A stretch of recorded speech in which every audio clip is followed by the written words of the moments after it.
Juste pour rappel, pour mémoire, ça fait la 3e année que nous organisons ce que nous appelons un Media Lab lors de la journée des associations. C'est l'occasion pour nous de donner la parole aux associations, à leurs usagers, à leurs membres. Le Media Lab est fait pour ça. Toute l'année, nous organisons des débats facilitant l'expression locale et citoyenne. Vous verrez dans notre plaquette que vous avez là sur le côté qu'il y a une dizaine de thèmes qui seront abordés tout au long de l'année.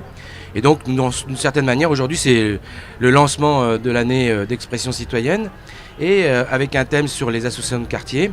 Et je vais passer la parole à l'animateur, comme ça permettra d'attendre l'élu qui va venir. Donc, aujourd'hui, on mixe en général la population, les élus et les responsables associatifs. Merci. Merci Yves. Bonjour et bienvenue à ce 3e Media Lab de la journée des associations de la ville de Draguignan. Je dis bonjour à notre public et puis bonjour à nos invités. Donc ce Media Lab qui traitera en fait de la question des associations de quartier. Je vais directement laisser la parole à mes invités et leur demander de se présenter un par un, ainsi que la structure pour laquelle ils œuvrent et qu'ils représentent ici aujourd'hui. Bonjour à tous, alors je me présente, donc Éric Lempereur, je suis président de l'association Le Groupement de la Zone Urbaine Est de Draguignan. Pour expliquer qui se situe au niveau des chemins des Négadis, vers l'artillerie. Cette association a été créée il y a 32 ans. Il s'est passé un phénomène à Draguignan il y a 32 ans, c'est qu'une base d'hélicoptères militaires devait s'installer. Et les habitants forcément qui étaient mitoyens à cette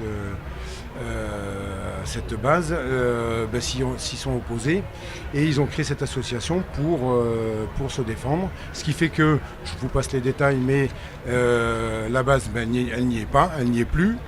Et l'association est restée pour continuer à défendre les intérêts et à améliorer le cadre de vie des adhérents en priorité du quartier et des autres, des non-adhérents, par voie de conséquence.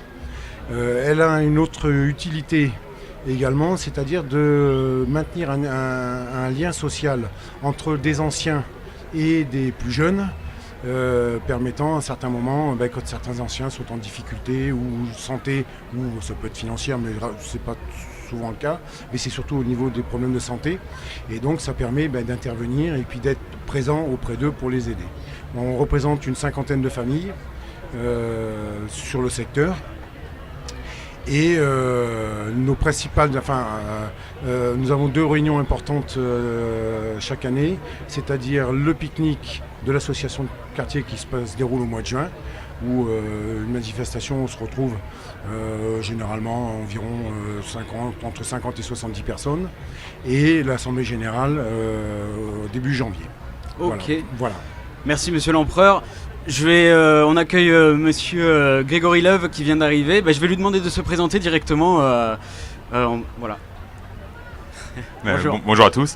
Donc, je suis Grégory Love, je suis adjoint au maire de Draguignan, donc à la vie des quartiers, cadre de vie, travaux de proximité et numérique. Voilà. Donc l'initiative avec la mairie des conseils de quartier, donc de tout ce qui était vie démocratique et les différentes instances qui les regroupent. Voilà pour la présentation. Merci. Julien Breuil. Oui, bonjour à toutes et à tous. Donc Julien Breuil, je suis coordinateur de l'association La Fabrique, une association qui est située dans le centre ancien de Draguignan, au 60-62 rue de l'Observance. On est une association locale de quartier qui a été inaugurée à la mi-2016. Voilà, et on porte plusieurs actions, des animations de proximité, une permanence sociale, des ateliers sociolinguistiques, de l'accompagnement à la scolarité, un café social et citoyen. Et très prochainement, on reprend le flambeau pour le conseil citoyen du quartier prioritaire politique de la ville, du centre ancien. Et enfin, Monsieur Philippe Garin. Eric. Non, Philippe Garin. C'était bon alors. Oui, bonjour à tous et à toutes. Oui, donc Philippe Garin, moi je suis président du conseil de quartier numéro 1 Centre Historique. J'étais auparavant président de la Fabrique, enfin à la création, pendant 2 ans. Après j'ai donné le flambeau à mon ami Emmanuel Charles, qui porte la structure maintenant. Nous, le conseil citoyen, conseil de quartier numéro 1 est un peu particulier dans le sens où c'est vraiment le cœur historique de la ville de Draguignan. Et comme en plus la mairie avec l'État a signé un contrat de ville, on est devenu un quartier prioritaire. Donc à ce titre, on bénéficie de subventions et d'une animation particulière qui viennent en relais des problématiques qu'on avait soulevées à la mairie, à la CAD ou au Conseil général, qui sont un peu spécifiques au centre ancien, à savoir...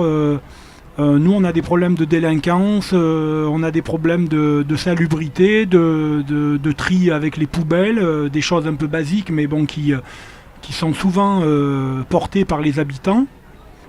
On a des commerçants aussi qui font partie du conseil de quartier, et l'activité économique dans le centre historique est un petit peu en difficulté. Donc c'est vrai qu'on a fait remonter pas mal de petits soucis, mais comme ce sont des problématiques qui sont complexes, ça met beaucoup de temps à être visible sur le terrain. Et donc moi, ça fait déjà 2 ans que je m'occupe du conseil de quartier, et c'est vrai que sur certaines problématiques, on n'a toujours pas de réponse concrète. Donc c'est long. Bon, on espère pouvoir y arriver, mais c'est vrai que c'est un peu spécial parce qu'on a des difficultés que peut-être d'autres conseils de quartier n'ont pas. Voilà. Mais bon, sinon, c'est très agréable à faire. Bon, nous, on est des bénévoles, on essaye d'apporter tout notre soutien, notre volonté. Bon, après, on a des relais institutionnels, la mairie, tout ça. Je remercie Grégory Love qui nous a toujours supportés, aidés. Nous sommes très écoutés par la mairie, monsieur le maire aussi. Non, pour ça, il n'y a pas de souci, on est bien entourés. Merci à tous. Merci à vous. Et puis, on reviendra sur cette question justement des partenaires que vous pouvez avoir. Je vais commencer tout de suite en disant que les associations de quartier, c'est quand même...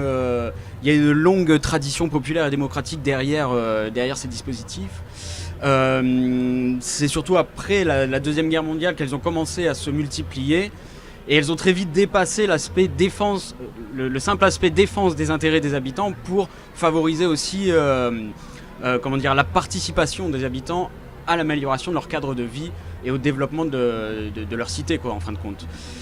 Et si bien que ça pose assez rapidement, et là on en a eu un petit peu quelques bribes pour l'instant, la question de la relation que peut avoir la population avec ses élus. Puisque les associations de quartier viennent se nicher entre ces deux éléments de la vie de la cité. Et ce qui m'intéresserait de savoir dans un tout premier temps, c'est est-ce que chacun d'entre vous pourrait me donner sa définition de ce qu'est une association de quartier ? De manière très théorique, hein.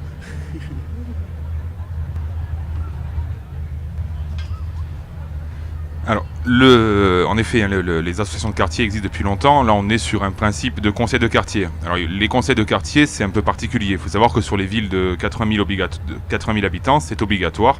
C'est une règle imposée par l'État. Donc, nous, une ville de 40 et quelques mille habitants, ça fait partie des choses qu'on a souhaité mettre en place, anticiper. Beaucoup de villes l'ont, on s'en est quand même inspiré. Je pense que ce qui est important, c'est pas tout simplement dans la revendication ou autre. Je pense qu'il était important sur Draguignan, et c'est un ressenti qu'on avait, de ne pas uniquement se limiter les habitants et les élus à uniquement un vote tous les 6 ans pour avoir un contact avec eux. Aujourd'hui, il s'agit, lorsqu'on travaille des routes, lorsqu'on travaille sur des bâtiments, lorsqu'on travaille sur le cadre de vie, lorsqu'on aménage la ville, sur la dynamisation commerciale, la redynamisation commerciale même, mais il s'agit tout simplement de ne pas travailler seul et de travailler avec des personnes autour. Alors c'est un partage des savoirs, ça permet aux techniciens et aux élus de prendre en compte les habitants qui habitent sur place, qui peuvent faire tout simplement expliquer un petit peu les difficultés lorsque nous travaillons sur des projets. On a eu l'exemple sur des routes que nous avons faites, rénovées, où les habitants, les conseils de quartier nous demandaient justement de privilégier aussi les voies douces, donc la place du cycliste, etc. De toute façon, on arrive avec, c'est notre premier mandat, on arrive aussi avec des choses qui avaient été faites, des choses qui n'ont pas été faites. On ne peut pas, nous, porter 50 ans de politique locale. Par contre, ce qui est assez intéressant, c'est qu'aujourd'hui, on a des projets à court, moyen et long terme. Et l'association de quartier permet véritablement de porter et de prioriser véritablement tous ces dossiers. Nous travaillons aujourd'hui ensemble sur les différentes priorités qu'ont chaque quartier. Alors comme Philippe Garin l'expliquait tout à l'heure, il y a des dossiers sur tout simplement la petite délinquance, etc., qui sont compliqués à gérer. Mais on a des quartiers qui sont plus sensibles que d'autres. Il faut savoir que le centre historique, on est sur un revenu relativement bas, dans les 700 €, et on est le deuxième quartier le moins riche du département, donc le centre historique. Ça fait appel à différents soucis. Après, les quartiers, lorsqu'on nous demande aujourd'hui de travailler avec un public qui est un peu plus fragile, ça nous permet de travailler sur des projets comme avec la Fabrique, déjà de la créer un espace de vie sociale, et de lancer des projets, des éducateurs de rue, de travailler à plus de présence aussi humaine, parce que, comme on dit toujours, on peut mettre des caméras, mais une caméra ne remplace pas un travailleur social. C'est le conseil de quartier, c'est un petit peu ça, c'est faire émerger tous les besoins. Alors on sait qu'on a 80% de demandes de routes, de débroussaillage, un petit peu d'ordures qui sont à régler. Mais le conseil de quartier aujourd'hui, c'est surtout une dynamique positive. On crée des événements, on crée des fêtes de quartier, on crée du lien social. On n'est pas dans un outil de revendication. Le conseil de quartier, et tel qu'on doit le voir, on est vraiment sur une énergie positive. Alors on sait qu'on a 21 membres, il y a toujours des forces vives. Chacun présente un petit peu ses projets et des groupes se font pour présenter des projets pour que la ville avance et surtout créer un peu de lien social. Et je crois que c'était la vision du conseil de quartier, c'est faire avancer notre ville ensemble. Et c'est un principe aussi de contre-pouvoir. Moi, je pense que c'est très important. Ça oblige à un moment donné aussi la municipalité, mais pas que la municipalité. Les routes sont départementales. Nous avons des difficultés aussi avec d'autres interlocuteurs. Donc ça aussi, ça on prend en compte. Nous travaillons avec l'État, avec le département, la région, la communauté d'agglomération. Ces sujets sont intégralement partagés. Ça permet un peu aussi d'expliquer qui gère quoi. C'est toujours intéressant aussi de connaître un peu la vie institutionnelle. Et on arrive à bien avancer. Je pense qu'on construit les projets ensemble et après tout le monde, je pense, s'implique. Voilà, c'est le principe des associations, comme Monsieur l'Empereur avait fait. On s'en inspire, on travaille dessus et je pense que la fête de quartier qui est organisée est aussi un exemple de concrétisation, qu'on n'est pas uniquement là pour l'intérêt des voisins, mais on est aussi là pour apprendre à se connaître. Et je crois que c'est vraiment ça. Je pense que les Dracénois ne se connaissent pas assez et les fêtes de quartier. Comme Monsieur l'Empereur fait, on a les différentes fêtes de quartier qui sont faites, nous aussi. Je crois que le 23 septembre, on a celle du quartier des Selves, du quartier 8. Comme a été faite le centre historique avec le Malmont, on fait une fête de quartier ensemble. Déjà, on apprend à se connaître. Et après, c'est déjà plus facile de parler des problèmes qu'on a en commun. Les conseils de quartier, et comme les associations de quartier, ce n'est pas un endroit où on règle les problèmes individuels, de haies, de problèmes de voisins, etc. On est avant tout là pour une portée collective et l'intérêt général. Voilà la définition selon moi. Merci Monsieur Leuve. Donc une définition assez... l'association de quartier est un relais et à la fois le relais aussi d'une parole qui est collective. Monsieur l'Empereur, votre définition, est-ce que vous avez quelque chose à rajouter ou même Alors moi j'ai été intéressé par plusieurs propos qui nous correspond bien.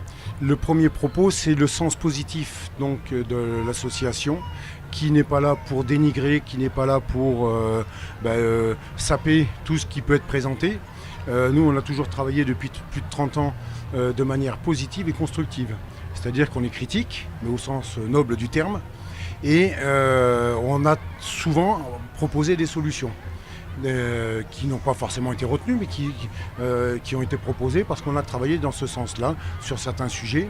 Il y a un mot qui m'a intéressé, le fait d'être de contre-pouvoir, dans le même sens aussi, mais je pense que l'association, elle est là aussi comme contre-pouvoir, parce que c'est pas bon de tout centraliser, et il est bien qu'il y ait un contre-pouvoir critique qui vienne de temps en temps peut-être de lever le doigt ou taper un petit peu sur l'épaule amicalement pour dire attention, là peut-être on dérape un peu, mais voilà, toujours de manière positive.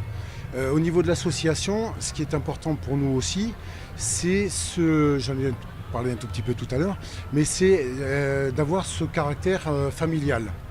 Parce que il y a nous, au sein de l'association, il y a plusieurs générations confondues, de jeunes jusqu'à des même assez anciens. Et malheureusement, ils disparaissent, ils nous quittent, et on a un devoir de s'occuper d'eux. Parce qu'on arrive dans une vie où de toute façon les anciens, on ne s'occupe plus d'eux. Quand on n'a plus besoin d'eux, on les met dans un établissement spécialisé et on va les voir une fois par mois, on se dit ça y est, j'ai fait ma BA. Et ben là, non. Au sein de l'association, on a toujours contact avec les anciens. Quand ils ont des difficultés, ben on va les voir. Et puis, ou même amicalement, ou juste pour aller boire l'apéritif. Et pour quelque chose qui est, à mon sens, très important, pas seulement d'ailleurs au niveau de l'association, mais partout, pour ce qui est de la transmission. Parce qu'on a un devoir de transmission. Bon, moi je commence à arriver à un âge, j'ai pas le même âge que beaucoup d'entre vous ici, et donc j'ai un devoir de transmission. Donc Grégory parlait également donc, des manifestations, donc le pique-nique, l'assemblée générale, c'est l'occasion de se retrouver, et c'est un peu une petite famille, c'est le quartier. D'accord, donc vous appuyez un peu plus sur l'aspect à la fois familial, vous l'avez dit, convivial, et porteur de bienveillance en fait vis-à-vis des populations. Mais pas seulement, puisque il y a des projets qu'il faut suivre. Dans notre quartier, parce que chaque quartier a des impératifs différents. Dans notre quartier, il y a un sujet sur lequel on a un regard on fait très attention, c'est le devenir du quartier de Sainte-Barbe. Parce que alors là, ça fait des années qu'on entend parler de ça. Et alors on va pas rentrer forcément dans les détails des projets, là on a qu'une heure. Ouais. Voilà. Et puis je vais laisser la place. Mais je vais laisser la c'est parole intéressant un peu parce qu'on voit qu'il y a réellement une vie très vivante. Oui. Autour de ces questions-là. Ouais. Je vais passer la parole à Julien Breuil qui va nous donner sa définition assez rapidement aussi. De l'association de quartier, s'il y a quelque chose à rajouter, bien sûr. Oui, alors pour nous, la fabrique, donc pour nous, une association de quartier, je vais reprendre les deux termes, c'est avant tout un statut juridique, donc on est une structure à but non lucratif, à finalité sociale. On fait, on va dire, de l'aide sociale, de l'action sociale par les actions qu'on mène. Pour l'accompagnement des démarches administratives en tout genre. T'as l'agrément CAF quand même maintenant. Et l'agrément CAF, on est agréé par la CAF, Espace de vie sociale et culturelle, Monsieur Love l'a rappelé tout à l'heure. Sur le quartier, nous, là on parlait des conseils de quartier, nous donc on va porter le conseil citoyen, qui est une autre instance et qui, Monsieur Love le rappelait tout à l'heure, au-delà de 80 000 habitants, les conseils donc, de quartier sont une obligation légale. Pour les conseils citoyens, c'est également le cas pour les quartiers prioritaires politiques de la ville. Donc à Draguignan, aux Colettes et donc au centre ancien, centre historique, c'est aussi une obligation de mettre en place un conseil citoyen, quelle que soit la population et quelles que soient les problématiques rencontrées. Donc nous, comme notre plaquette le dit, on se dit de foyer de démocratie locale. Donc l'idée c'est aussi de faire remonter auprès des partenaires institutionnels, que ce soit la mairie ou plus largement la communauté d'agglomération, l'État ou tous les autres partenaires, associatifs aussi d'ailleurs, les problèmes rencontrés dans le quartier et éventuellement aussi ce qui va. On ne va pas rester sur le côté négatif et l'aspect uniquement critique, mais les deux, mais c'est vrai plutôt porter un regard critique et faire remonter ce qui ne va pas. Et par la même occasion apporter éventuellement des solutions dans le cadre des politiques publiques locales menées, se faire entendre et donc que les citoyens puissent donner une parole collective pour mettre en place ces politiques et répondre aux problématiques rencontrées. Voilà, on agit aussi d'une certaine manière, je pense, en accompagnant les personnes qui souhaitent monter des projets. Donc voilà, pour moi, une association de quartier, ce que c'est, essentiellement. Voilà, pour pas trop m'attarder. Merci. Monsieur Garin, vous avez... on passe en dernier, donc... Non, juste pour conclure... Vous avez un stand à la journée des associations numéro 32 qui est donc le stand du conseil des quartiers. Vous avez donc des personnels de la mairie, mais il y a aussi des présidents de conseils de quartier qui font des permanences. S'il y a des habitants de la ville de Draguignan qui veulent poser des questions sur le fonctionnement ou qui veulent même s'inscrire, pourquoi pas. Vous avez le stand numéro 128 qui est le stand de la fabrique, parce que la fabrique recherche des bénévoles pour donc accompagner et structurer ses activités. Notamment tout ce qui est accompagnement scolaire, tout ce qui est café citoyen Et je me permets, mais bon, Julien va le reprendre, on lance un appel pour les gens qui voudraient participer ou être membres du Conseil citoyen du centre historique, vu que c'est une structure qui malheureusement repart de zéro. Ce serait bien s'il y avait des gens qui se sentent intéressés, qui veulent s'engager pendant au moins 2 ans, qui se rapprochent de la fabrique de Julien, parce que bon, on va en arriver où il va falloir qu'on choisisse les membres et qu'on fasse la première assemblée générale. Alors juste donc ce serait pas mal. Pour préciser les choses, on reprend en effet le conseil citoyen du centre ancien qui jusque-là a été porté par le centre social et culturel aux Colettes. En effet, on recherche des personnes qui souhaitent s'impliquer dans le conseil citoyen du centre ancien. Et donc j'invite les personnes qui le souhaitent à venir nous rejoindre jeudi 14 septembre à 18h dans nos locaux 60-62 rue de l'Observance. On fait une réunion de rentrée pour relancer le conseil citoyen, pour rebondir et pour préciser les propos de M. Garin. Merci pour ces précisions concernant le conseil citoyen. Je vais rebondir un petit peu parce qu'on entend beaucoup... Donc le sujet, le thème, c'est les associations de quartier. On entend aussi beaucoup parler de conseil de quartier. Et là maintenant de conseil citoyen, je voudrais savoir un petit peu, pour que nos téléspectateurs s'y retrouvent, quelle est la différence entre ces éléments, entre ces dispositifs, selon vous? Alors, oui, passez-vous les... Ouais. Alors donc une obligation légale d'un côté pour les villes de plus de 80 000 habitants, ce qui n'est pas le cas ici, donc on va dire une volonté... Exactement, essayer de préciser un petit peu quelle... Ça c'est la loi tout simplement, hein. C'est la loi. La loi le dispose. Donc là, il y a une volonté politique de la part de la mairie de mettre en place cette structure malgré le nombre limité d'habitants. Pour ce qui est des conseils citoyens, comme je le disais, c'est une obligation légale, quel que soit le nombre d'habitants. Pour répondre à votre question au niveau de la différence, il y en a une qui est quand même importante. C'est que les conseils citoyens n'ont pas vocation à être animés ou à accueillir même les responsables politiques, les élus et les partenaires institutionnels de manière plus générale. Donc ce qui avait été constaté dans d'autres quartiers, dans d'autres territoires, c'est que les conseils de quartier parfois ne permettaient pas aux citoyens de s'exprimer parce qu'il y avait une présence des institutionnels. En tout cas, on l'a analysé comme tel. Je ne sais pas si c'est la réalité, mais en tout cas, c'est ce qui avait été dit. Et donc, les conseils citoyens qui datent de 2014, d'une loi de 2014 sur la citoyenneté, sont venus un peu, se sont créés par rapport à ce problème. Voilà, on va dire la différence principale. Après, sur les conseils citoyens que je connais davantage, il faut savoir qu'il y a aussi un texte qui est paru en début d'année sur le droit d'interpellation, donc qui permet aux conseils citoyens, aux citoyens d'interpeller les pouvoirs publics sur des problématiques. Et ça peut aussi rentrer dans ce qu'on appelle les congés d'engagement citoyen, dans la formation professionnelle pour adultes. On peut demander un congé d'engagement citoyen pour participer à ces réunions et donc venir et prendre sa pleine part de citoyen, voilà, au niveau de la démocratie locale. D'accord, merci. Je crois que monsieur... J'avais juste une petite chose à dire, c'est que déjà dès le départ, il y a une différence essentielle, c'est que les conseils donc, de quartier ou citoyens sont à l'initiative de la mairie, ils sont mis en place par la mairie, et les associations de quartier, elles, ce sont des initiatives privées.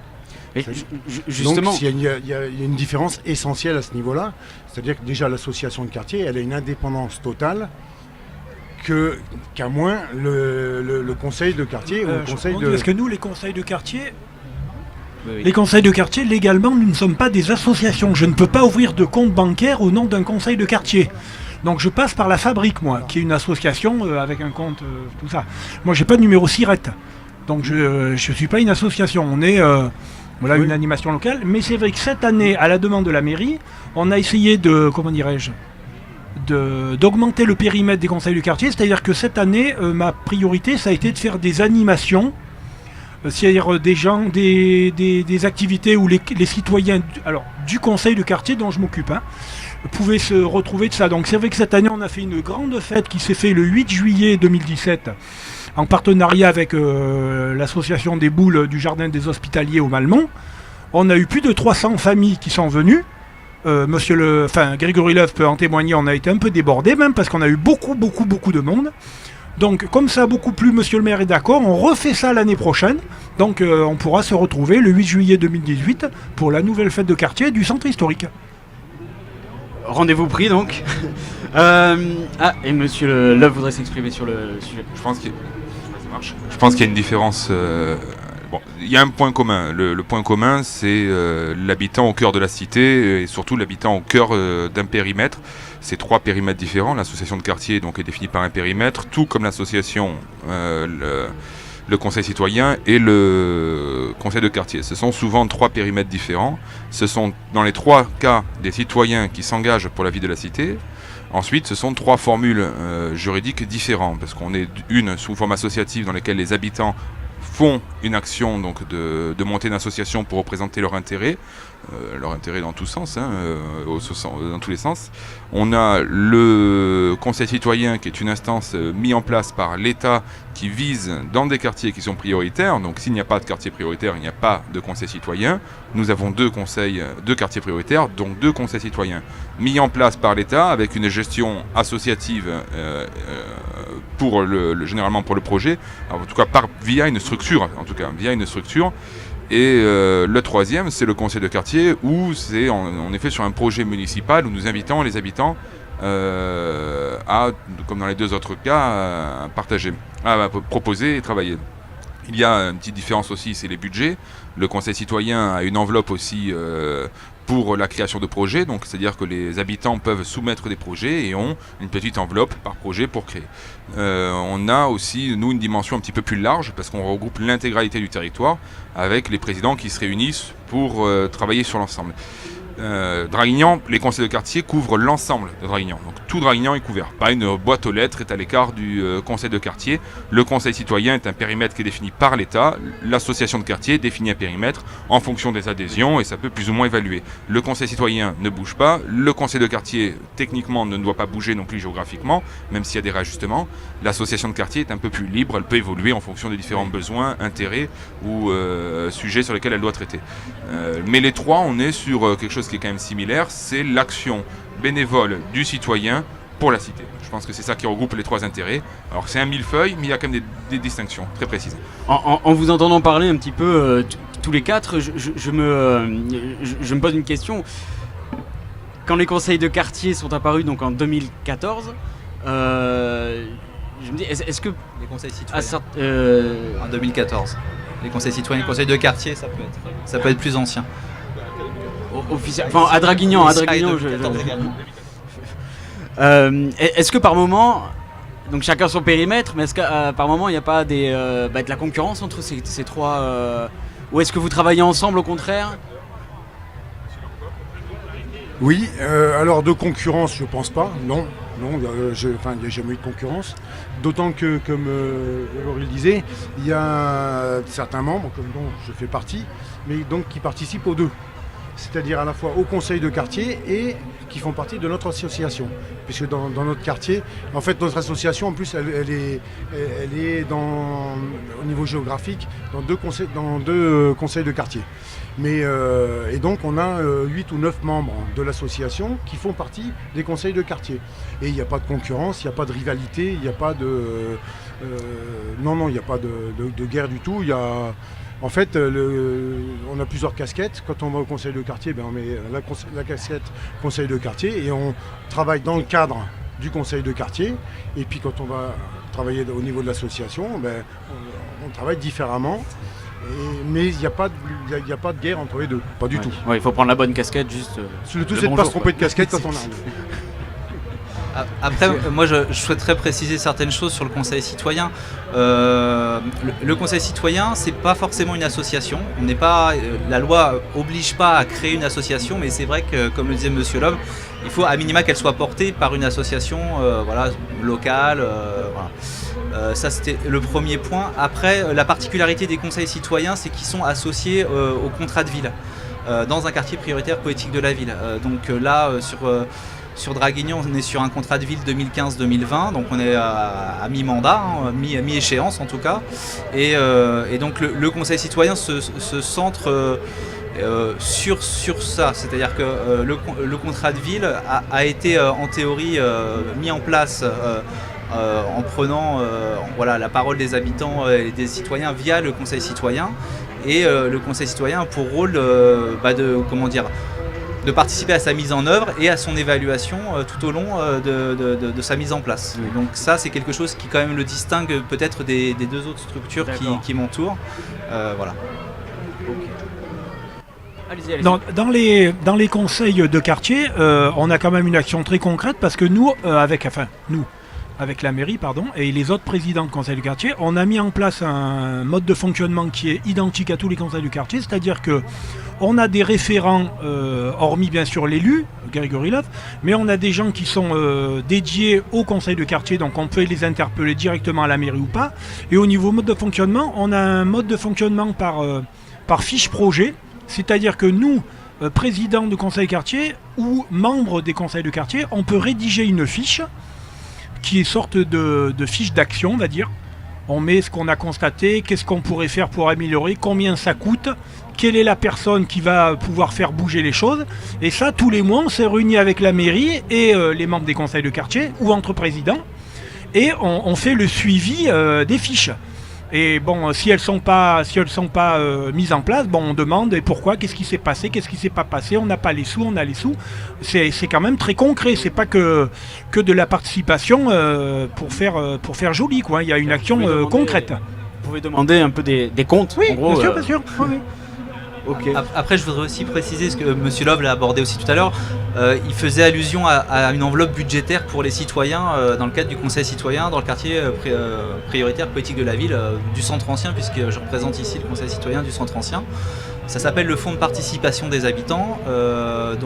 Cette année, on a une enveloppe en effet budgétaire qui peut être allouée à des projets s'échelonnant entre 200 et 500 euros ou plus si le comité de sélection le décide. Mais il y a en effet une enveloppe qui s'appelle le fonds de participation des habitants. Donc je lance aussi un appel, j'en profite. Si il y a des habitants ou des personnes qui fréquentent, on va dire, quotidiennement pour le travail ou pour autre ce quartier, ils peuvent venir à la fabrique pour nous demander à remplir des fiches projets et les mettre en place avec éventuellement un budget dédié. Je reste sur le point financement, j'en profite aussi. Du coup, le conseil citoyen, les conseils citoyens peuvent aussi, c'est même pas peuvent, les textes disent qu'il y a aussi un budget alloué pour le fonctionnement, et donc c'est distinct de l'enveloppe dont je viens de parler, du fonds de participation des habitants, mais peut aussi prétendre auprès des partenaires à un budget de fonctionnement pour son animation. Ok, donc habitants du centre ancien, vous avez des enveloppes pour vos projets, elles vous attendent. Donc allez-y, foncez, montez des projets pour votre quartier. Je voudrais revenir vraiment sur les associations de quartier. Et en fait, on a vu donc que vous pouvez travailler ensemble, conseil de quartier, donc conseil citoyen, association de quartier. Mais les associations de quartier, est-ce qu'elles ont d'autres partenaires? Pour compléter un petit peu la définition, est-ce qu'elles travaillent avec d'autres acteurs de la vie civile? Je continue sur le fonds de participation des habitants. Nous, on a... Il y a des personnes, il y a des individus, des citoyens qui sont venus nous voir pour monter des projets. Il y a des associations, des personnes morales qui sont aussi venues nous voir pour monter des projets. Donc on est aussi en partenariat avec des associations locales. Dans le cadre du fonds de participation des habitants, je ne parle pas des activités, des actions de la fabrique, mais dans le cadre du fonds de participation des habitants, des associations peuvent aussi venir nous voir, seules ou à plusieurs, pour monter ce projet de manière partenariale. D'accord, donc vous travaillez aussi avec d'autres associations. On travaille avec d'autres associations. Est-ce que vous travaillez avec des habitants aussi? Là, je m'adresse plus particulièrement aux présidents d'associations. Alors, nous, on travaille essentiellement avec des habitants, puisque forcément, c'est notre fondement. Oui, vous défendez leurs intérêts. Nos adhérents, donc on travaille essentiellement avec eux. C'est eux qui nous font remonter les problèmes qu'il peut y avoir autour d'eux. Ça a été précisé tout à l'heure d'ailleurs, pas le problème du chien du voisin qui aboie ou les branches de l'arbre qui dépassent au-dessus de la haie, enfin bon, ce genre de choses dont on ne s'occupe pas, mais donc c'est vraiment la première relation qu'on a, c'est avec nos adhérents. Et ensuite, de l'autre côté, c'est avec la mairie, avec la communauté d'agglomération, c'est avec d'autres organismes, c'est avec l'armée. Okay, avec les institutions. Parce que là, nous, dans notre secteur, on est confronté, à certains moments, on a été confronté avec des problèmes avec l'armée. Et donc, on a des liens directs, on a des contacts. Parce que bon, moi, j'ai le numéro de téléphone du colonel chef de cabinet Comme ça, quand on a un problème avec l'armée, on prend rendez-vous et on va... C'est utile. C'est nécessaire. Et donc on va, mais toujours comme je disais tout à l'heure, de manière positive. On n'y va pas pour tout casser. On y va pour avancer. Pour engendrer un débat et, voilà. et Donc pouvoir c'est faire vraiment, avancer la situation. Nous, au niveau de l'association, les contacts prioritaires sont de cet ordre-là. Et puis juste rapidement, puisqu'on parlait de budget tout à l'heure, de toute façon, nous n'avons aucune subvention de la mairie. Aucune subvention. Notre association est autosuffisante. C'est-à-dire que c'est les adhérents qui financent entièrement les frais de l'association, puisque nous n'avons aucune subvention de la mairie. Ok, donc on a quand même des fonctionnements ici autour de cette table qui sont différents. Enfin, je parle essentiellement des associations. Justement, je voulais savoir un petit peu, pour clore un petit peu cette définition des associations de quartier, quelles sont les limites et les avantages qui sont liés à ce dispositif, enfin à ces associations. Est-ce que l'association peut tout faire? Nous, dans les conseils de quartier, nous, on n'est que des bénévoles. Alors là, je parle vraiment des associations de quartier. Ah, pardon. Mais même le point de vue après, extérieur. Bon, vous avez aussi été président, mais le point de vue aussi des conseils de quartier peut être intéressant. Peut-être que vous voyez la chose différemment Alors, pour répondre, j'aurais 2 volets de réponse. Un premier volet de réponse qui amènerait un peu des limites au niveau de l'association, c'est-à-dire que l'association, pour vivre, elle a besoin d'adhérents. Pour être représentative, elle a besoin d'adhérents. Et pour continuer, il faut une relève. Parce qu'il n'y a que des bénévoles, et donc au bout d'un moment, ils s'usent un petit peu. Où ils partent et il faut une relève. Donc là, ça amènerait une certaine limite au niveau de l'association. Et par contre, d'un autre côté, l'association, nous, elle n'a pas de limite. C'est-à-dire, et surtout, ne le prenez pas comme une menace, ce que je vais dire, pas du tout. Loin de là de ma pensée. Mais notre association n'a aucune limite, puisque dans ses statuts, il est prévu qu'elle puisse rester en justice. C'est ce qui va faire une différence essentielle avec un conseil de quartier. C'est que nous, si on n'est pas d'accord avec un projet de la mairie, si on veut s'y opposer, on peut aller jusqu'en justice. On va pouvoir aller au tribunal administratif, on en a la capacité, ce qui n'est pas le cas de toutes les associations, puisqu'il faut que ça soit prévu dans leur statut. Ce qui veut donc, à mon sens, dire que nous n'avons pas de limite, mais je répète, ça n'est pas du tout une menace.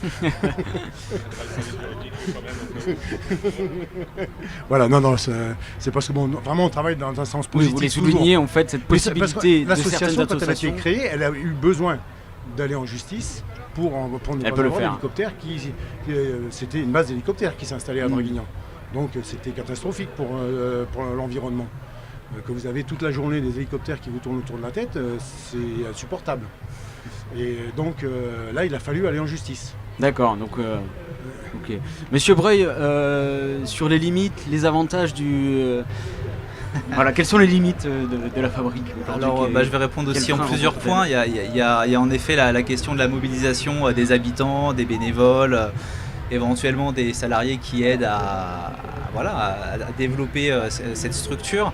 Il y a quand même une contrainte, on va dire une limite potentielle financière, puisque quand même avec de l'argent, on peut mener davantage de projets citoyens, des initiatives citoyennes, les susciter. Donc c'est aussi ça peut être une deuxième limite.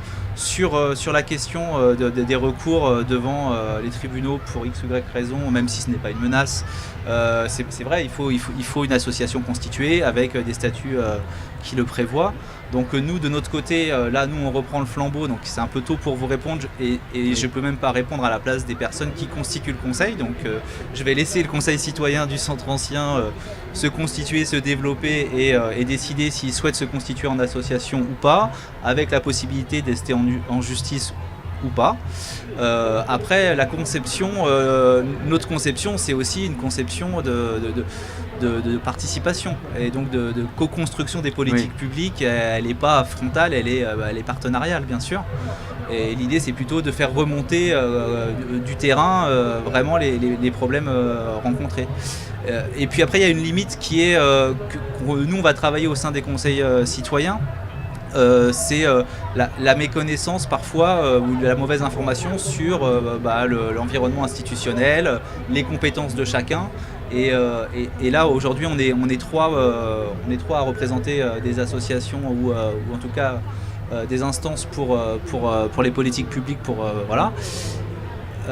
Chacun a ses compétences et bien sûr les élus ont les compétences de mettre en œuvre les politiques publiques et voilà, c'est pas notre rôle de faire ça, mais on est là pour les construire avec eux et les mettre en œuvre. Donc ça, voilà, la limite des compétences, oui. la frontière de chacun.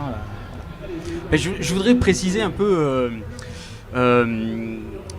Vous parliez de l'écueil de la mobilisation des habitants. Est-ce qu'au niveau des conseils de quartier, de ces instances-là, vous rencontrez ces écueils-là ? Est-ce que vous aussi, je m'adresse à tous les deux... Non, nous on n'a pas de... quand les conseils de quartier ont été lancés il y a 2 ans, des affiches et des articles dans Var Matin avaient été publiés parce qu'au départ c'était une démarche volontaire. Ensuite, c'est monsieur le maire qui a choisi chaque personne. C'est lui qui décide, parce qu'après, il y a eu un vote par le conseil municipal qui a acté la création. Et plus nuancé, j'ai l'impression. Mais... Oui, non, mais bon. Enfin, bon. Après, non, nous, notre limite, pour faire des animations, on dépend des services techniques municipaux, parce que, quand il faut des chaises, des tables, des ci, des là, voilà. On dépend de la fabrique, parce que c'est la fabrique qui, parfois, accueille nos réunions. Donc on a signé une convention pour se servir de leur bureau. Mais on travaille en partenariat avec tout le monde. On travaille avec Maud, notre ami Yves Sibillot. Enfin on voit tout le monde en fait. Mais chacun dans son domaine d'activité et on essaye de faire bouger les choses à plusieurs justement. On est plus puissant à plusieurs que tout seul. Ça c'est certain déjà. Oui, ça c'est évident. Mais c'était vraiment sur la population. Est-ce que, je ne sais pas moi, dans le centre ancien par exemple, c'est quoi le profil d'un habitant qui vient sur le conseil de quartier par exemple ? Il n'y a pas forcément de profil. Juste avant de reprendre, le maire n'a pas choisi, je préfère juste dire qu'on n'a pas choisi les fiches l'une derrière l'autre, déchiré des candidatures qui ne nous convenaient pas. On a réceptionné, nous, l'intégralité des candidatures, donc toutes les personnes qui d'ailleurs le souhaitent encore aujourd'hui s'inscrire dans les conseils de quartier peuvent le faire. Comme je l'ai dit, le territoire est intégralement couvert, donc tout le monde peut se présenter. Il y a quand même deux... déjà, il faut faire la démarche de se présenter. Ensuite, on demande quand même de la présence. On a une réunion tous les 2-3 mois en fonction des conseils de quartier. On demande aussi d'être là pour un intérêt collectif, pas pour être un intérêt individuel. Ça, c'est quand même important, parce que comme disait Eric tout à l'heure, il est vrai qu'au début, c'était assez tout le monde vient avec sa pile pour représenter ses voisins de haies, de trous de nids de poules, etc. Je pense que ça, on a des services techniques qui sont performants, qui reçoivent les fiches, qui les traitent, ils n'ont pas besoin de nous pour ça. Le profil, c'est tout le monde est inscrit dans le conseil de quartier à partir du moment où une date est respectée. On vise les 21 membres. Alors on a des quartiers où ils sont un peu plus, parce qu'on estimait que tant qu'on a de la démarche positive, on prend ces personnes. On a un peu dévié, donc on est passé de 21 à 23. Et les présidents et vice-présidents, qui représentent l'intégralité d'un conseil de quartier, sont élus par les conseillers. Donc nous acceptons toutes les candidatures à partir du moment où il y a de la place. Elles sont automatiquement envoyées au président du conseil de quartier. Et ensuite, ces personnes sont invitées à une première réunion. Quant au profil, les profils, il y en a plusieurs. Déjà, c'est simple, je pense qu'on a un point commun tous les trois avec les différentes instances que nous représentons, c'est qu'on retrouve souvent les mêmes personnes, des personnes qui sont engagées généralement associativement, qui sont engagées dans leur vie de quartier, c'est des gens qui ont envie de donner du temps pour améliorer aussi bien leur quotidien, mais le quotidien de tous. Donc on est quand même sur une démarche qui est quand même assez altruiste, ce qui ne correspond pas forcément à tout le monde. Tout le monde n'a pas l'envie, ni le temps, ni forcément tout un tas de raisons qui peuvent faire qu'on n'y va pas. Aujourd'hui, ce sont des personnes qui partagent ce temps, et ça, je crois que c'est le plus important. Dans ces personnes, on a quand même des gens qui viennent par intérêt un petit peu général. Il y a des sujets qui peuvent, à un moment donné, toucher plus que d'autres. Et après, il y a des sujets sur des personnes qui viennent pour construire. C'est un mélange, c'est un brassage. Oui. On n'a pas plus de médecins dans un quartier parce qu'on a plus de grosses maisons que dans le centre ancien, pas plus d'ouvriers dans un quartier que d'autres. On a quand même une jolie mixité et on a aussi un bon rapport d'âge, aussi bien au niveau des présidents, présidentes, on a tout âge, tous sexes, et on a comme une volonté assez importante. Là, on a un renouvellement qui se fait assez massif. Il faut dire quand même que les conseils de quartier en 2 ans ont été créés, mais pas d'un claquement de doigts. Il a fallu en effet mettre des procédures. Il a fallu éviter aussi, nous, notre combat, c'est que les gens ne se découragent pas. Et c'est quand même compliqué quand les gens viennent toquer à la porte toutes les semaines en nous demandant, il faut le faire. Le conseil de quartier, c'est pas une baguette magique. Donc il y a de la déception, il y a des avancées. L'essentiel pour nous, c'est de la pédagogie et surtout de faire avancer l'intérêt de la ville à travers ses habitants. Donc on a un peu regardé, mais il n'y a pas forcément de... Il y a un brassage, il n'y a pas de spécificité d'un quartier plus que d'autres. On retrouve c'est assez différent, et les problématiques sont différentes. Oui, les problématiques d'un quartier à l'autre ne sont pas les mêmes, ça c'est certain. Que les problématiques que nous avons bien dans le quartier des Failles et Billette ne sont pas les mêmes problématiques que dans le centre ancien, qui ne sont pas les mêmes problématiques au Malmont. Donc ce sont des quartiers très différents. Et voilà. Après, l'essentiel, c'est d'être, si on en profite pour lancer un appel à ceux qui veulent venir, c'est de rester quand même dans une énergie positive. Voilà. Ça, je pense que c'est quand même capital et le plus important. Imaginons à un moment donné, je m'adresse justement au président d'association, puisque là on a eu le point de vue des conseils de quartier, où justement Monsieur Leuve nous dit qu'il y a quand même une diversité, même si il y a quand même des gens qui sont déjà impliqués par ailleurs dans la vie locale. Que ce soit de manière associative ou autre. Pour les associations, je vous le souhaite pas du tout, mais demain, l'association de quartier La Fabrique meurt. On sait que les associations ont une durée de vie. Est-ce que vous pensez que les habitants du quartier d'eux-mêmes vont se dire, puisqu'il n'y a plus cette association, ou puisqu'elle est en sommeil, nous, on va reprendre le flambeau, on va refaire tourner l'association. Est-ce que vous pensez que les habitants d'eux-mêmes vont s'emparer de ces structures? On l'espère. Après, c'est pas pour rien que ces dispositifs ont été mis en place. Donc c'est compliqué, je pense. Je pense qu'il faut qu'il y ait une structure porteuse quand même qui soit là pour les accueillir, pour les locaux, pour les aider, pour peut-être informer sur certaines choses pour que le débat puisse avancer. Pour compléter ce que disait Monsieur Love, là je vais parler du conseil citoyen et pas du conseil de quartier. À l'origine, les conseils citoyens, la différence aussi, pour aussi faire la part des choses, les conseils citoyens ont été composés à partir de 2014 sur tirage au sort. Donc par rapport au profil, nous on est dans un quartier et notre finalité c'est de faire de la mixité sociale et culturelle. Donc le conseil citoyen du centre ancien est composé de diverses personnes de tous horizons. On peut venir en tant que personne physique, en tant qu'habitant, en tant que citoyen. On peut venir en tant que personne morale, représenter une association. Mais c'est vrai que dans les textes de loi, il y a aussi ce que je trouve intéressant pour la démocratie locale. Ce qui était prévu à l'origine, c'était quand même du tirage au sort pour une partie des membres. D'accord. Voilà. Après, on n'est pas, par exemple, on n'est pas en cour d'assises. C'est-à-dire que le tirage au sort en cour d'assises, on ne peut pas y déroger. Quelqu'un qui est tiré au sort et qui va être inscrit en conseil citoyen, je ne vois pas comment on va faire pour l'obliger à venir s'il ne souhaite pas ou s'il ne peut pas venir. Donc il y a la réalité, il y a le droit, il y a les réalités, mais en tout cas pour répondre au profil type et pour le conseil citoyen en tout cas, pour les conseils citoyens en général et pour le conseil citoyen du centre ancien en particulier, il n'y a pas de profil type et nous en tout cas l'idée, et c'est ce que je disais au début tout à l'heure, on essaye justement aussi de capter une parole qui est difficile à émerger, donc de faire participer des personnes qui a priori ne participeraient pas à ce genre d'instance et peut-être ne s'exprimeraient pas sur les politiques publiques menées. Ben justement, j'en viens à ma dernière question avant de passer peut-être la parole au public, si le public a des questions. Si vous voulez... et là j'ai un trou de mémoire. Si vous voulez. Alors, je peux peut-être répondre à la question précédente. Allez-y. Le temps de retrouver notre question.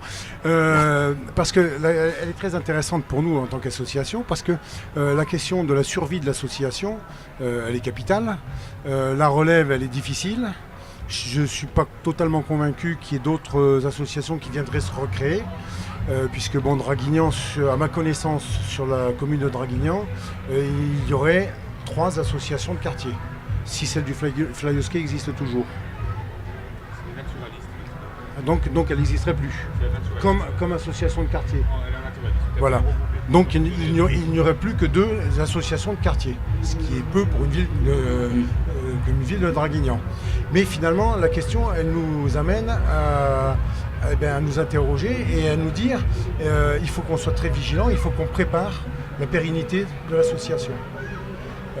En la préparant, en ayant une relève chez nous, parce qu'il n'y a que des bénévoles, et donc il faut la préparer pour éviter la disparition de l'association. Oui. C'est un petit peu ça, ce à quoi je voulais en venir, en fait. Oui. C'était vraiment cette question de la mobilisation de la population, parce que on le voit, il y a énormément de structures, donc les conseils de quartier, les conseils citoyens, les associations de quartier, on n'en a pas parlé aussi, mais il y a le conseil municipal jeune. Tout ça, ce sont entre autres des instances qui favorisent la participation de la population, et pourtant on continue de constater que c'est difficile de mobiliser les gens. Et est-ce que vous avez déjà des idées, des idées pour expérimenter des choses, pour pousser les gens à s'investir dans ces différentes instances, l'une ou l'autre? Non, mais de toute façon, il faut qu'il y ait des structures qui portent un peu tout ça, parce que d'eux-mêmes, les gens, peut-être que ou bien ils n'ont pas de temps, ou ils ont peur, ils veulent pas s'engager, ils connaissent pas comment il faut faire, donc bon, il faut bien qu'il y ait des cadres un peu pour les aider. Je pense que quand c'est un peu structuré, qu'il y a des professionnels ou des bénévoles qui sont déjà un peu au courant, peut-être que ça permet aussi à d'autres personnes de se sentir plus à l'aise et de s'investir plus. Mais lâcher comme ça des gens et leur dire voilà, emparez-vous de telles problématiques et tout ça, bon, souvent on n'a aucune réponse, parce que bon, tu sais pas comment faire, tu sais pas à qui t'adresser, vous voyez, c'est trop flou. C'est le niveau d'expertise, vous voulez dire qu'il y a Non, mais bon, il faut qu'il y ait un minimum de cadre, ou qu'au départ il y ait des gens qui aident d'autres, ou les inspirent en tout cas. Alors, sur la multiplicité des structures, c'est vrai que là on est 3, on représente 3 organes, 3 structures différentes, ou non-structures d'ailleurs. Il y a le conseil municipal des jeunes. Alors il me semble qu'au niveau municipal, il n'y a pas de volonté de fusionner le conseil de quartier et le conseil citoyen, mais ça c'est pareil, c'est une possibilité que les textes offrent, d'une fusion entre le conseil municipal et le conseil citoyen. Alors je crois, Monsieur Love va me confirmer ou m'infirmer. C'est un refus. Ça a été demandé dès le début. Dès la création des conseils de quartier, on a demandé une fusion du conseil citoyen, des conseils de quartier, et on a présenté en conseil municipal un projet fusionné avec les deux.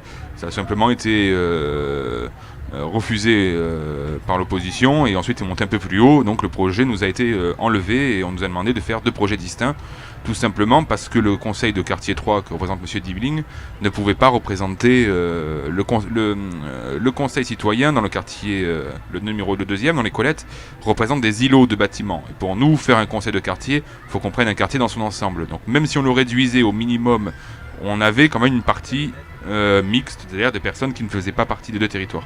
Donc c'était un petit peu compliqué. Ça nous a été refusé en ce sens-là. On voit qu'il y a un problème de territoire et il y a un problème éventuellement aussi de composition. Comme je l'ai dit tout à l'heure, c'est pas la même composition et c'est pas le même périmètre aussi d'action. Si nous on est pas exclusivement mais principalement sur le contrat de ville, il y a d'autres instances plus globales, et voilà, le conseil citoyen mais ne s'empêche pas non plus d'intervenir sur d'autres sujets, mais il est avant tout associé à la mise en place, à la création, à la mise en œuvre et à l'évaluation du contrat de ville. Donc il y a quand même des périmètres différents. Tout l'intérêt, ça va être justement au quotidien d'essayer de créer des ponts avec chaque structure indépendante et chaque financement, chaque relais institutionnel, puisque tout le monde œuvre dans la même zone géographique.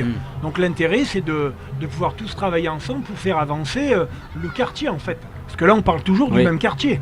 Sans vous télescoper, quoi. Ben voilà, bon, alors chacun va porter ce qu'il doit porter avec ses financements, sa structure, mais au final, c'est les habitants du quartier qui vont en bénéficier, puisque c'est fait pour ça, en fait. Et la difficulté, elle est de motiver les habitants du quartier à rejoindre une association. Tous sont convaincus de l'utilité de l'association. Dans les entretiens qu'on a avec eux, c'est très bien ce que vous faites, il faut continuer, et quand on propose de venir nous rejoindre, oui mais bon moi je peux pas parce que j'ai ci, parce que j'ai ça, mais alors il y a une espèce de double discours.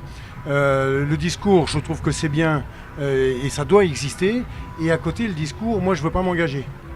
Et c'est la difficulté de ce genre d'association, de trouver des adhérents pour être représentatif. Et donc la grande difficulté, c'est de motiver les gens et de convaincre des gens de venir nous rejoindre. Parce qu'il y a un double sentiment. Je pense qu'il y a un véritable combat ici. Je vais passer, il nous reste 5 petites minutes. Est-ce que dans le public, quelqu'un a des questions par rapport à nos invités? Et la question? Non, moi j'ai pas vraiment de questions. Monsieur Joël Dibling, président du quartier numéro 3 à l'Escoulette. Je reviens un peu effectivement à ce que disaient mes camarades. Le gros problème qu'on rencontre, c'est dans nos associations, c'est ou conseils, c'est déjà de trouver une adhésion de membres et un renouvellement des membres, parce qu'il y a un phénomène d'usure, et ceux qui sont là depuis longtemps, vous voyez des fois des problèmes se rencontrer. Ah pardon. Oh, excusez-moi. Et oui, donc on a de grosses difficultés pour se renouveler. Et ceux qui sont là depuis longtemps, vous voyez les problèmes depuis 2 ans, qui 2 fois n'arrivent pas à être réglés, donc ont un phénomène d'usure. Après, on sait qu'on a une excellente écoute auprès de la municipalité, qu'il y a des projets des fois financés qui doivent être budgétisés, donc qui demandent plus longtemps. Bon, après, il y a des problèmes des fois de suivi, que ce soit service technique ou police municipale, où là, c'est une affaire d'homme, donc il faut relancer en permanence. Là, on vient de le relancer encore. C'est la grosse difficulté. Et puis, malheureusement, et je vais dire quelque chose, les habitants, en règle générale, sont très individualistes et très égoïstes. C'est-à-dire qu'ils viennent d'abord pour leurs problèmes particuliers, et si on arrive un peu à s'occuper de leurs problèmes particuliers, s'ils peuvent rentrer dans la généralité, alors là, ils feront peut-être un effort. Voilà. C'est un témoignage qui semble-t-il est partagé aussi, en tout cas pour la dernière partie, par les autres présidents d'associations. Écoutez, est-ce que l'un d'entre vous a un dernier mot, souhaiterait s'exprimer une dernière fois avant que nous...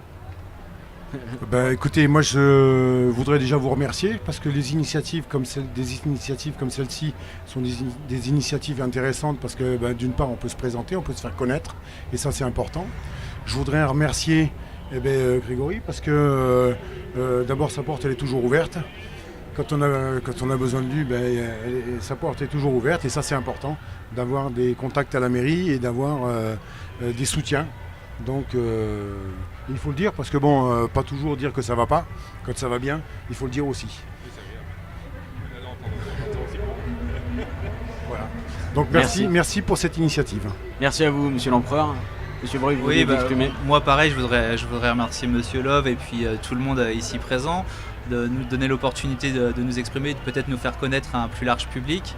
Et puis je renouvelle pour les personnes qui sont dans le centre ancien ou même les alentours, qui sont dans le quartier du centre ancien, qui n'hésitent pas à venir à la porte de la fabrique. Et puis au rendez-vous conseil citoyen le jeudi 14 septembre à 18h dans nos locaux 60-62 rue de l'Observance. Voilà, merci. Merci à tous les 4, merci au public qui nous a suivis. Je voudrais aussi remercier donc l'association Résine Média qui s'est occupée de la technique, l'association Mode 83, ainsi que la ville de Draguignan et puis tous les partenaires qui nous ont aidés à monter ce plateau. Merci bien. Et Canal D évidemment qui va nous permettre de diffuser ce Media Lab. Merci à tous, au revoir. Et bonne journée des associations.